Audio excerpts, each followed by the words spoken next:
Hello everyone, how are you doing? This is MD Tech here with another quick tutorial. In today's tutorial, I'm going to show you guys how to either hide or show the sidebar in your Opera web browser. So this should hopefully be a pretty straightforward process here, guys, and without further ado, let's go ahead and jump right into it.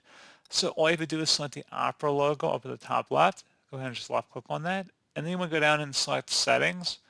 Now on the right side, you want to scroll down underneath Sidebar and select where it says Manage Sidebar.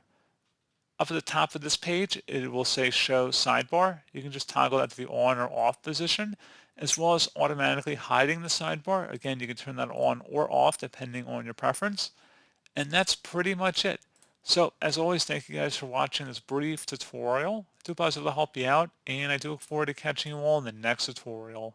Goodbye.